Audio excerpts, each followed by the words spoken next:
ഓം ശാന്തി 20-3-2024.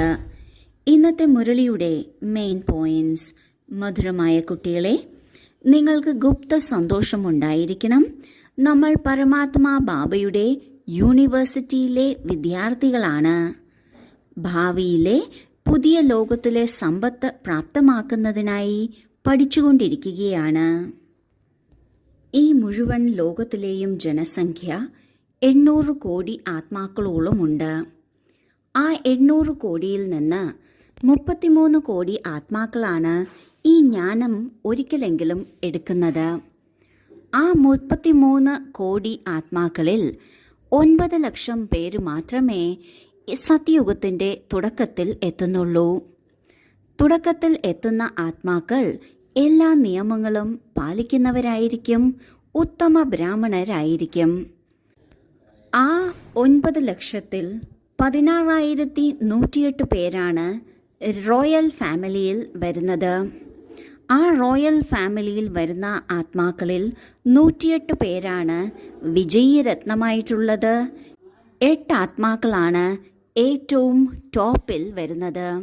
നാം സ്വയം ചെക്ക് ചെയ്യണം, നാം എവിടെ നിൽക്കുകയാണ്. തീർച്ചയായും 33 കോടി ആത്മാക്കളിലുണ്ട്. അതുപോലെ സത്യയുഗത്തിലെ ആത്മാക്കളിലും ഉണ്ടാകും. നാം എവിടെ നിൽക്കുന്നുവോ അവിടുന്ന് ഇനിയും മുന്നേറാനുണ്ട്. കാരണം നമ്മളുടെ ലക്ഷ്യമാണ് 8 പേരിൽ വരിക എന്നത്. ഈ ലക്ഷ്യം പ്രാപ്തമാക്കുന്നതിന് ബാബ നമ്മളെ ബാബയുടെ സ്വന്തം യൂണിവേഴ്സിറ്റിയിൽ വിദ്യാർത്ഥിയായി എടുത്തിരിക്കുകയാണ്. ഈ ഭാവിയിലെ 8 രത്നങ്ങളിൽ വരുന്നതിനുള്ള പഠിത്തം പഠിപ്പിക്കുകയാണ്. അപ്പോൾ ഈ ഒരു ഗുപ്തമായ സന്തോഷം എല്ലായ്പ്പോഴും ഉണ്ടായിരിക്കണം. ഈ മുഴുവൻ ലോകത്തിലുള്ള, മുഴുവൻ കൽപ്പത്തിലുള്ള എത്ര ആത്മാക്കളുണ്ടോ അതിലേറ്റവും ഉയർന്നതിലും ഉയർന്നവരാകുന്നതിനുള്ള പഠിത്തമാണ് നാം പഠിക്കുന്നത്. അത് പഠിപ്പിച്ചു തരുന്നത് സ്വയം ഭഗവാനാണ്. ഈ ഒരു സന്തോഷം എല്ലായ്പ്പോഴും ഉണ്ടായിരിക്കണം. ചോദ്യം: ഏത് സ്മൃതി സദാ ഉണ്ടെങ്കിൽ ദേവി ഗുണം ധാരണ ആകും? ഉത്തരം: നമ്മൾ ആത്മാക്കൾ ശിവബാബയുടെ സന്താനമാണ്. ബാബ നമ്മളെ മുള്ളിൽ നിന്ന് പുഷ്പമാക്കാൻ വന്നിരിക്കുകയാണ്.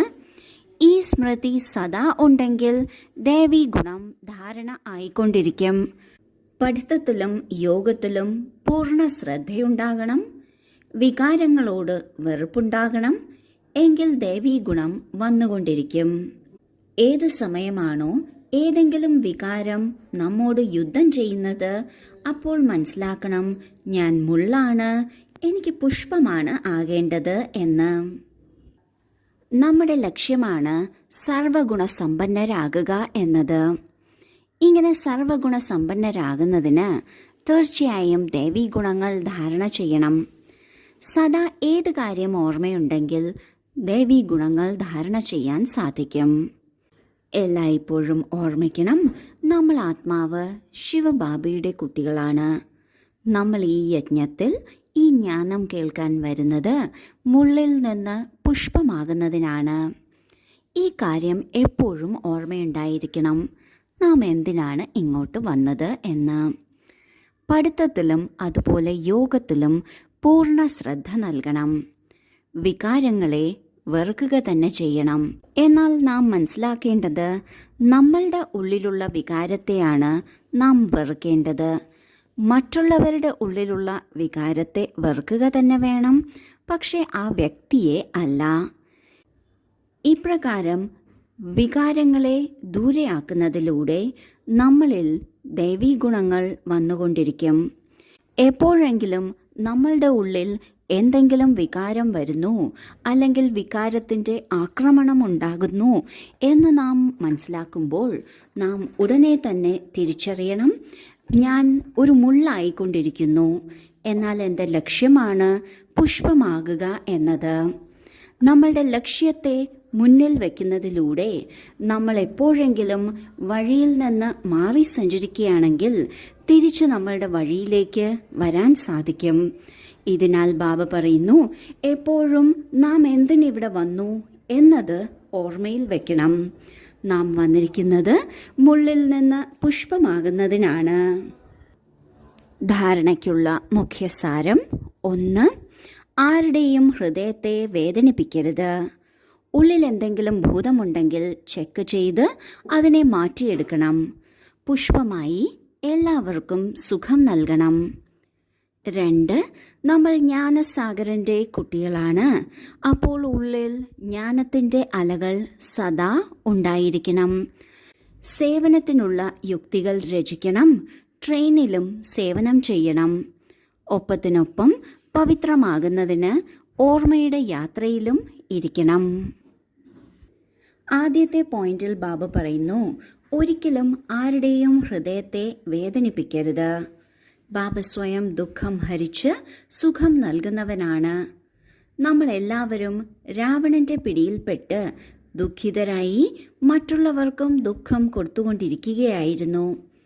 എന്നാൽ ഇപ്പോൾ നമ്മളുടെ അച്ഛനായ സുഖസാഗരനായ സുഖദാതാവായ ബാബ നമ്മളെ സ്വന്തമാക്കിയിരിക്കുകയാണ്. അപ്പോൾ നമ്മളുടെ ഉള്ളിൽ ദുഃഖത്തിൻ്റെ സംസ്കാരമോ ദുഃഖത്തിൻ്റെ ഒരംശമോ ഉണ്ടായിരിക്കരുത്. നമ്മളുടെ ഉള്ളിൽ ദുഃഖമുണ്ടെങ്കിൽ അത് തീർച്ചയായും പുറത്തു വരും. സ്വയവും ദുഃഖം കൊടുക്കരുത്, മറ്റുള്ളവർക്കും ദുഃഖം കൊടുക്കരുത്.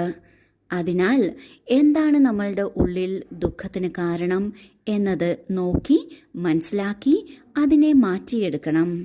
എല്ലാവർക്കും പുഷ്പമായി സുഖം കൊടുക്കണം.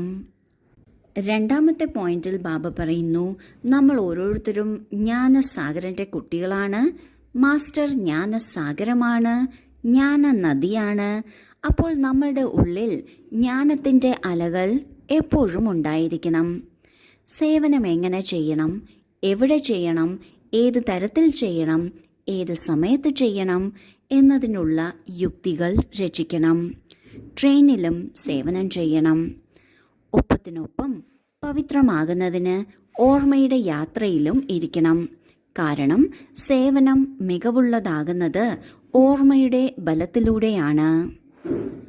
വരദാനം: ഓർമ്മയുടെയും സേവനത്തിൻ്റെയും ബാലൻസിലൂടെ ബാബയുടെ സഹായം അനുഭവിക്കുന്ന ബ്ലെസ്സിങ്ങിൻ്റെ പാത്രമായ ആത്മാവായി ഭവിക്കട്ടെ.